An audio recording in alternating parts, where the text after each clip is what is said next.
Okay વિદ્યાર્થી મિત્રો, ત્યાર પછીનો ટોપિક છે બંધની ધ્રુવીયતા. બરાબર, એમાં આપણે સહસંયોજક બંધ છે એની વાત કરીએ. બરાબર, આપણે જે સહસંયોજક બંધ છે એ સંપૂર્ણપણે સહસંયોજક હોતો નથી. એમાં થોડું ઘણું આયનીય વલણ હશે. એટલે શું કે ઇલેક્ટ્રોનની ભાગીદારી થાય એવું જરૂરી નથી, અથવા કોઈક વાર શું થતું હશે કે ઇલેક્ટ્રોનની આપલે પણ શક્ય હોય શકે. બરાબર, એટલે સહસંયોજક બંધ જે છે એ સંપૂર્ણપણે શું હોતો નથી, સહસંયોજક હોતો નથી. એમાં આયનીય વલણ રહેલું હોય છે. અથવા તો બીજી વાત કરીએ તો આયનીય બંધની વાત કરીએ. આયનીય બંધ એટલે શું? તો કે ઇલેક્ટ્રોનની શું કરે, આપલે કરતો હોય તો એમાં કયો બંધ જોવા મળે? આયનીય બંધ જોવા મળે. એ આયનીય બંધ જે છે એ સંપૂર્ણપણે આયનીય હોતો નથી. એમાં કયું વલણ રહેલું હશે? સહસંયોજક વલણ. સહસંયોજક બંધ બનવાનું વલણ રહેલું હશે. બરાબર, એટલે આયનીય બંધ સંપૂર્ણપણે આયનીય નથી હોતો, સહસંયોજક વલણ હશે અંદર. અને સહસંયોજક બંધ સંપૂર્ણપણે સહસંયોજક ન હોય, એમાં કયું વલણ હશે? આયનીય વલણ હશે. બરાબર, આ વસ્તુ યાદ રાખવાની. બરાબર, હવે આપણે બંધની ધ્રુવીયતા પર જઈએ તો એમાં સહસંયોજક બંધની વાત કરીએ આપણે. તો સહસંયોજક બંધ જે છે એ તમને બે પ્રકારના બંધો જોવાના મળશે. અધ્રુવીય સહસંયોજક બંધ અને ધ્રુવીય સહસંયોજક બંધ.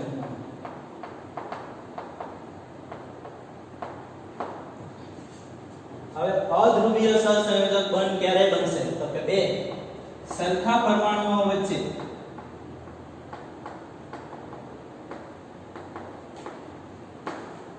ઇલેક્ટ્રોનની ભાગીદારીથી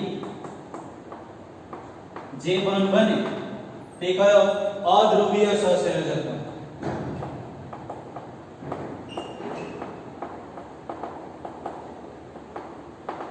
બીજી રીતે કહીએ તો બે સરખી વિદ્યુત ઋણતાવાળા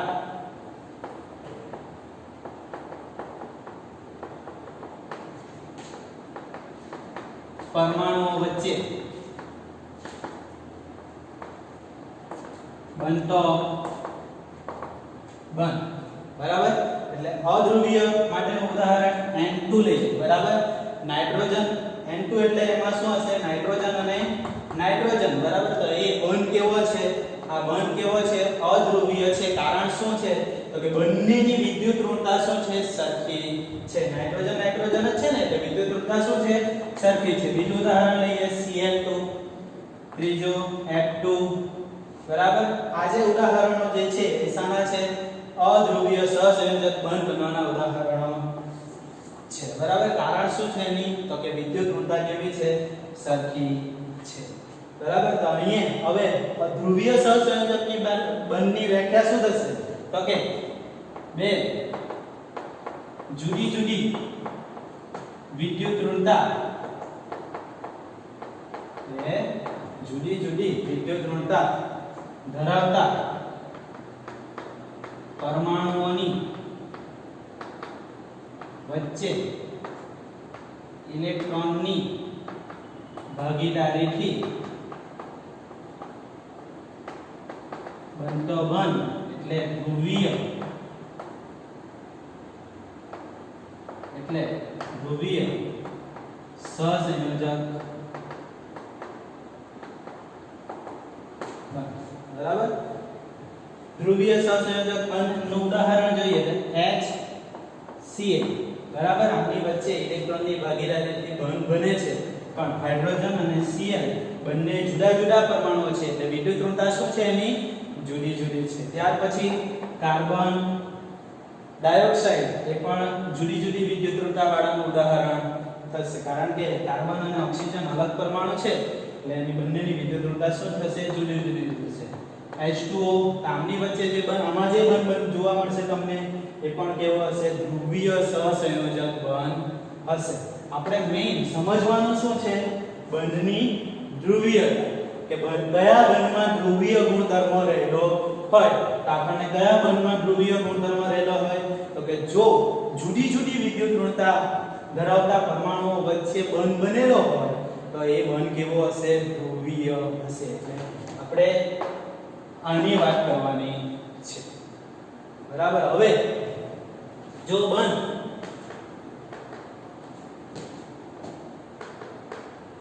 ધ્રુવીય હશે તો અંદર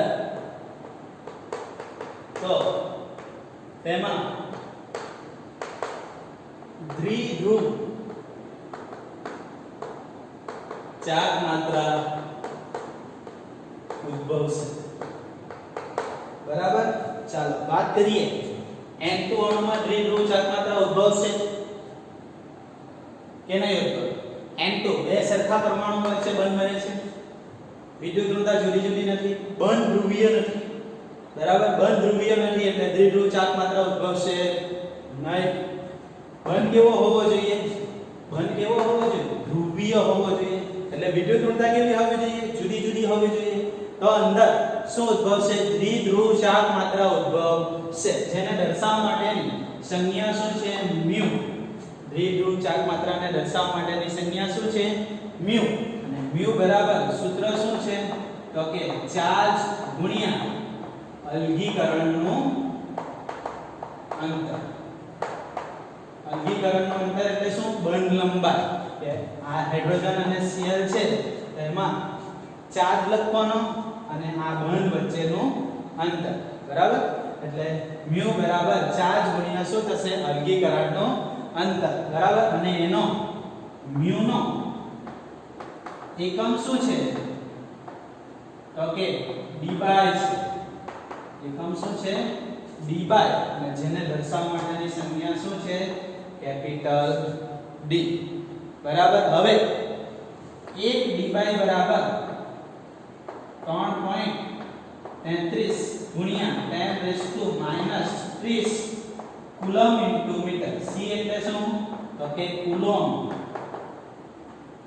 c એટલે શું કુલમ અને સ્મોલ m એટલે શું મીટર બરાબર 1 d બાય બરાબર કેટલો કુલમ મીટર થશે કે 3.33 ગુણ્યા 10⁻30 બરાબર આપણે જે છે એ કુલમ મીટરમાં દ્વિધ્રુવ ચાર્જ માત્રા મેળવવો બરાબર હવે દ્વિધ્રુવ ચાર્જ માત્રા ક્યારે મળે છે બંધ ધ્રુવીય હોય ત્યારે બરાબર હવે દ્વિધ્રુવ ચાર્જ માત્રાને દર્શાવવાની સંજ્ઞા શું તો કે એને આ રીતે દર્શાવાશે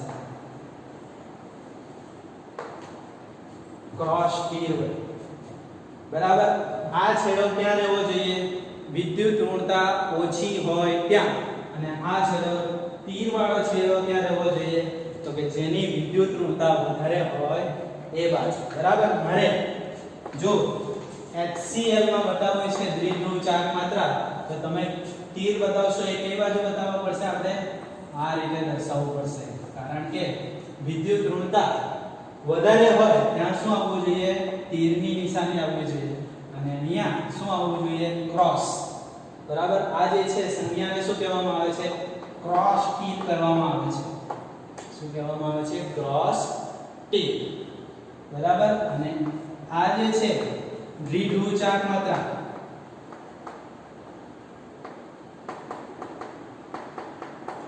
એ કેવી રાશિ છે સદિશ રાશિ છે કેવી રાશિ છે સદિશ રાશિ છે એટલે એનું મૂલ્ય પણ હશે અને દિશા પણ હશે બરાબર એટલે અહીંયા આ રીતે દર્શાવશે બરાબર ત્યારે ધારો કે મારે હવે એનું ઉદાહરણ લઈએ બરાબર આટલી વસ્તુ ધ્યાન રાખજો કે સહસંયોજક બંધ એમાં બે પ્રકાર આવશે અધ્રુવીય અને ધ્રુવીય અધ્રુવીય એટલે બે સરખા પરમાણુ એટલે બે વિદ્યુત ઋણતા સરખી હોય એવા પરમાણુઓ વચ્ચે રચાતો બંધ અને ધ્રુવીય એટલે બે જુદી જુદી વિદ્યુત ઋણતા વાળા વચ્ચે રચાતો બંધ બરાબર અને બંધની ધ્રુવીયતા બરાબર એટલે એમાં જ આવશે અને ધ્રુવીય સહસંયોજક બંધ હોય જો બંધ કેવો હોય ધ્રુવીય હોય તો અંદર શું ઉદ્ભવે છે દ્વિધ્રુવ ચાર્જ માત્રા દ્વિધ્રુવ ચાર્જ માત્રાને શાના વડે દર્શાવાય છે મ્યુ વડે દર્શાવાય છે અને મ્યુ નું એક સૂત્ર શું છે ચાર્જ ગુણ્યા અલગીકરણનું અંતર અને એકમ કયો છે ડી બાય, અને દર્શાવવા માટેની સંજ્ઞા ડી બાય એટલે કેપિટલ ડી વડે દર્શાવવાનું. બીજું સંબંધ આપેલો છે કે 1 ડી બાય બરાબર 3.33 ગુણ્યા 10⁻30 કુલમ ઇન્ટુ મીટર, બરાબર. સી એટલે કુલમ અને એમ સ્મોલ એમ એટલે મીટર. અને બીજું એને શાના વડે દર્શાવાય છે ત્રિભુજાકાર માત્રાને, તો કે ક્રોસ ટી વડે દર્શાવાય છે. આ જે છેડો એ ક્યાં આવવો જોઈએ, જેની વિદ્યુત ઋણતા વધુ હોય તે બતાવો. અને આ ક્રોસ વાળું ક્યાં આવશે, તો કે જેની વિદ્યુત ઋણતા ઓછી છે એના તરફ આવવું જોઈએ. બીજું એક ઉદાહરણ લઈએ.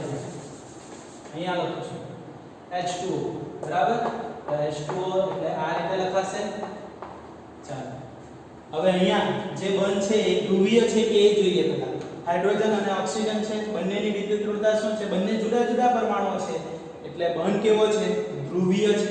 બંધ ધ્રુવીય છે તો હવે ક્રોસ ટી દર્શાવવાનું છે તો કઈ બાજુ દર્શાવાશે, તો કે હાઇડ્રોજન અને ઓક્સિજન માં ઓક્સિજનની વિદ્યુત ઋણતા વધારે, એટલે કઈ બાજુ દર્શાવાશે, આ રીતે દર્શાવવાનું છે, બંનેમાં સેમ, બરાબર. એટલે આ રીતે દર્શાવવું પડશે. અને એમાં ઉદ્ભવતું જે છે આ બેના લીધે ઉદ્ભવતું અથવા તો અબંધકારક ઇલેક્ટ્રોન યુગ્મને પરિણામે ઉદ્ભવતું ઉપરની દિશા તરફ આવશે,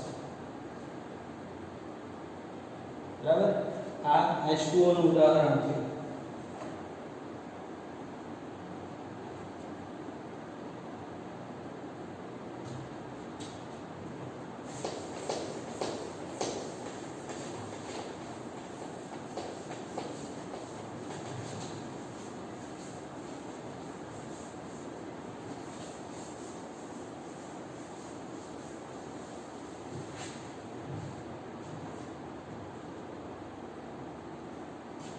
ચાલો હવે H2O ઉદાહરણ લઈએ, BF2 ઉદાહરણ લઈએ, BCl3 લઈએ.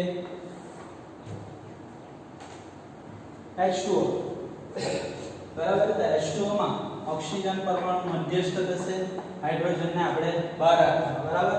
એમાં બે અબંધકારક ઇલેક્ટ્રોન મળશે. ચાલો હવે આપણે શું કરવાનું છે, દ્વિધ્રુવ ચાર્જ માત્રા દર્શાવવાની છે.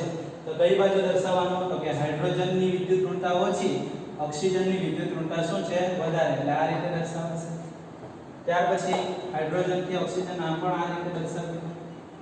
હવે અહીંયા અબંધકારક ઇલેક્ટ્રોન યુગ્મ છે જેના પરિણામે ઉદ્ભવતું કઈ બાજુ થશે, ઉપરની તરફ થશે, અથવા તો આ બે જે છે એના પરિણામી કઈ બાજુ છે, ઉપરની તરફ છે.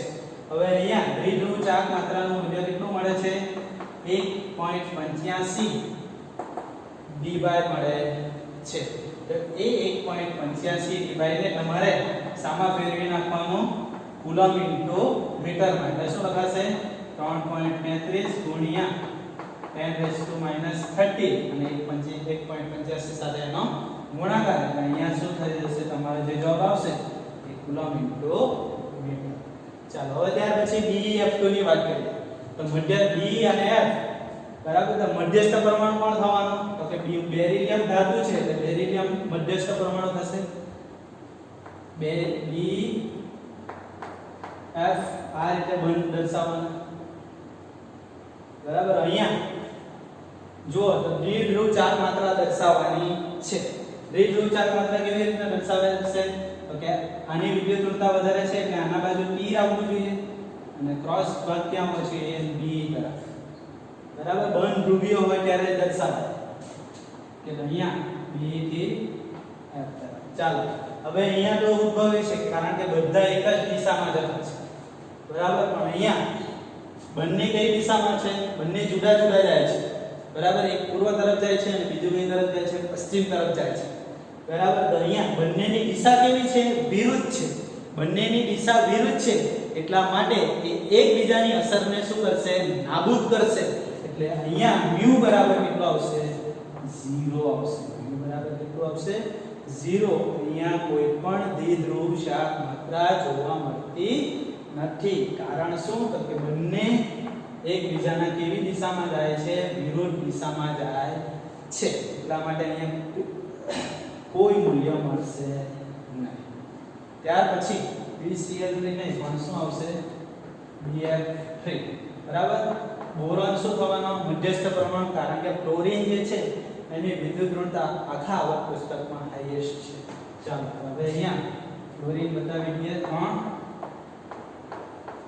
બરાબર એ 120 નો ખૂણો રાખીને ગોઠવાશે ફ્લોરીન જે છે ને કેમ તો કે આખું સર્કલ પૂરું થાય તો કેટલા 360 અહીંયા કેટલા ફ્લોરીન છે 3 છે તો 360 ને 3 વડે ભાગી દેશો તો જવાબ કેટલો આવશે 120 એટલે આ બળકોણ કેટલો આવવો જોઈએ 120 ડિગ્રી થવો જોઈએ ચાલો હવે દ્વિધ્રુવ ચાર માત્રાને આપણે દર્શાવીએ તો અહીંયા કઈ બાજુ તીર આવશે તો કે આ રીતે આવશે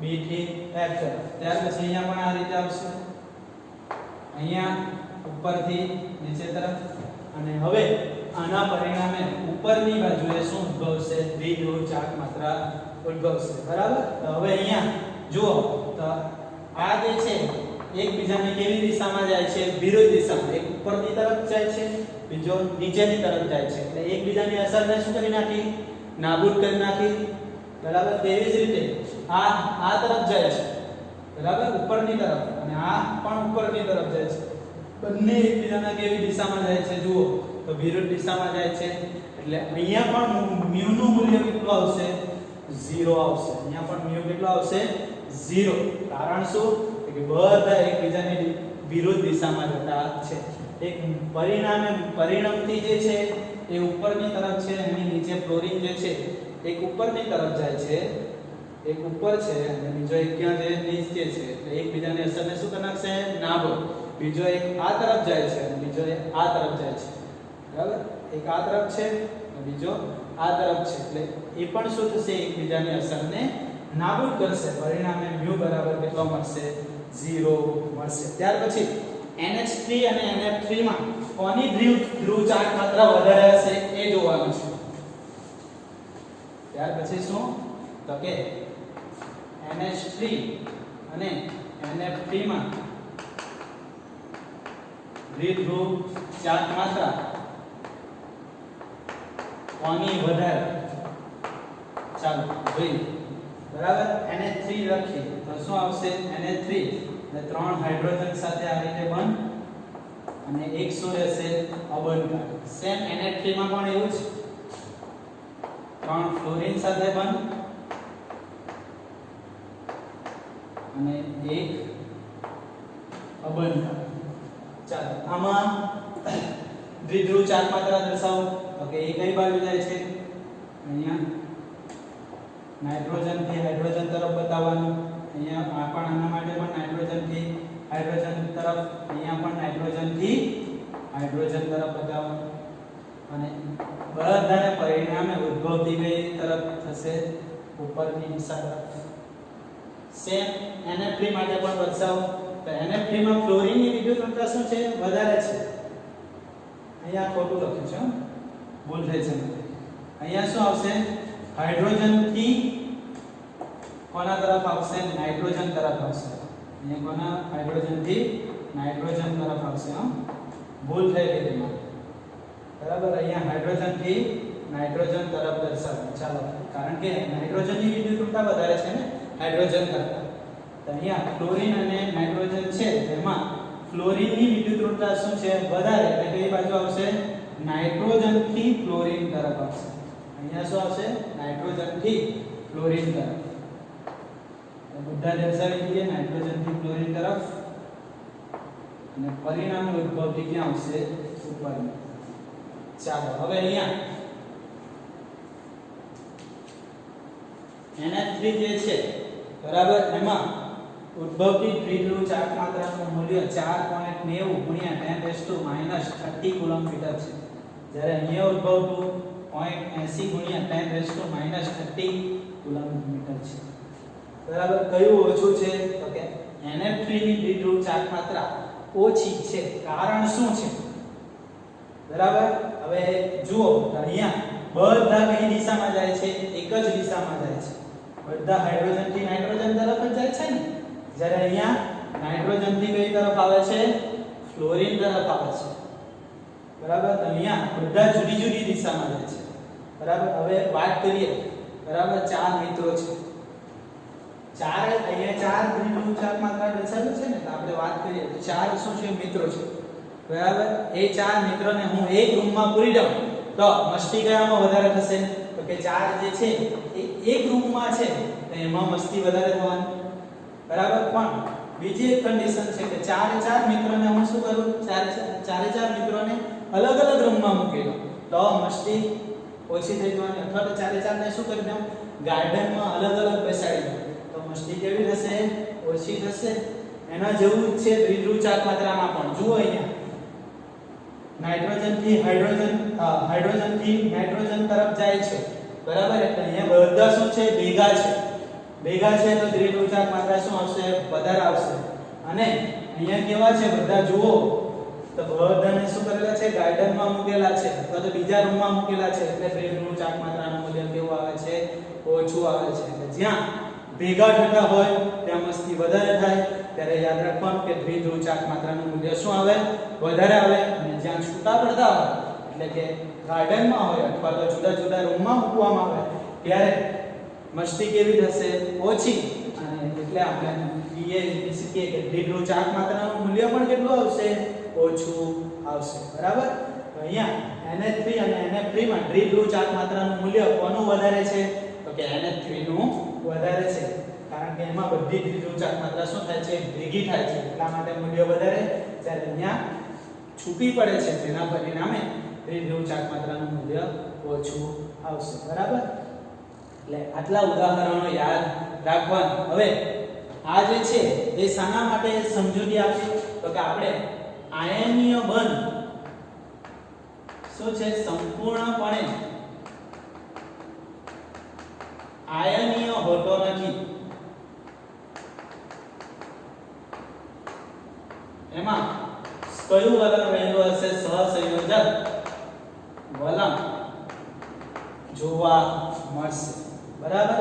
એને અનુલક્ષીને હજાન નામના વૈજ્ઞાનિકે નિયમો આપેલા છે એ હવે આપણે જોઈશું.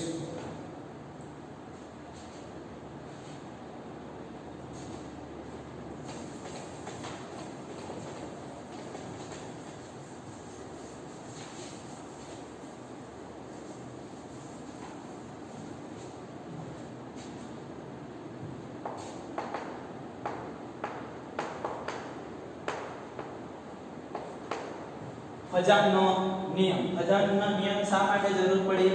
તો કે આયનીય બંધ સંપૂર્ણપણે આયનીય હોતો નથી. તેમાં સહસંયોજક વલણ જોવા મળે છે બરાબર. હવે આયનીય સંપૂર્ણપણે આયનીય હોતો નથી એટલે ઇલેક્ટ્રોનની ભાગીદારી નથી પણ શું? ઇલેક્ટ્રોનની આપલે નથી પણ શું? ભાગીદારી પણ થતો હોય શકે. આ જે છે બધાને જે રૂલ્સ આપેલો છે એ બે બાબતોને ધ્યાનમાં રાખીને આપેલો છે. ઓકે, ધન આયનની ધ્રુવીભવન શક્તિ અને ઋણ આયનની ધ્રુવીભવનીયતા. આ બે ઉપરથી અજાન જે છે એને નિયમ આપેલો છે. ઓકે, તો જોઈએ પહેલો રૂલ શું છે? તો કે ધન આયનનું કદ નાનું અને ઋણ આયનનું કદ મોટું હોય તો વલણ કેવું? સહસંયોજક. તો વલણ કેવું આવશે? સહસંયોજક વલણ આવશે. કેવી રીતે? થોડું ધ્યાન આપજો. તો કે આયનીય બંધ ક્યારે બને? તો કે પ્લસ અને શું હશે? માઈનસ.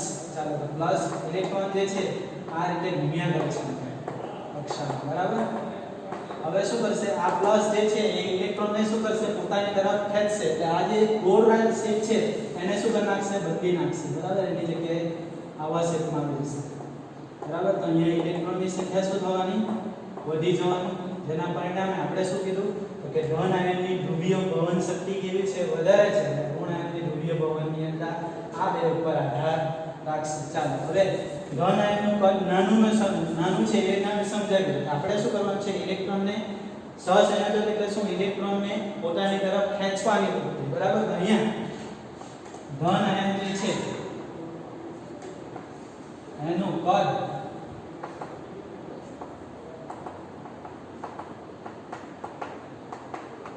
આમાં જો તો આ મોટું છે, આ એના કરતા નાનું છે, આ એનાથી નાનું છે. બરાબર. તો અહીંયા જો તો 3 ચાર્જ છે એટલે આમાં સ્પેસ કેવી છે? વધારે છે.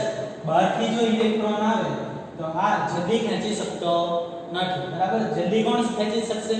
તો કે જેમ કદ નાનું હોય અને ભાર વધારે હોય એ જલ્દી ખેંચી શકે. બરાબર. એટલે ધન આયનનું કદ કેવું હોવું જોઈએ? નાનું હોય તો એ ઇલેક્ટ્રોનને જલ્દીથી પોતાની તરફ ખેંચી શકે. સમજ પડશે? આ રીતે સમજવાનું કે આમાં પ્લસ છે એને ફરવા માટેની જગ્યા વધારે છે એટલે એ સરળતાથી ખેંચી શકતો નથી. આ ખેંચશે પણ આના કરતા શું થશે? આ ખૂબ જ સરળતાથી ખેંચી લેશે કારણ કે એનું કદ કેવું છે? મોટું છે. ત્યાર પછી ઋણ આયનની વાત કરું તો ઋણ આયનની વાત કરીએ તો અહીંયા કયામાં જલ્દીથી સમાઈ જશે? તો કે નાનામાં સમાતા વાર લાગશે. કેમ? તો કે નાનો કદ હોય તો ઇલેક્ટ્રોન વચ્ચે શું થશે? અપાકર્ષણ. જ્યારે મોટું કદ હોય તો શું થશે? એમાં અપાકર્ષણ ઓછું લાગશે એટલે સરળતાથી અંદર દાખલ કરી શકે. બરાબર. એટલે ધન આયનનું કદ કેવું હોય? નાનું હોય. ઋણ આયનનું કદ કેવું હોય?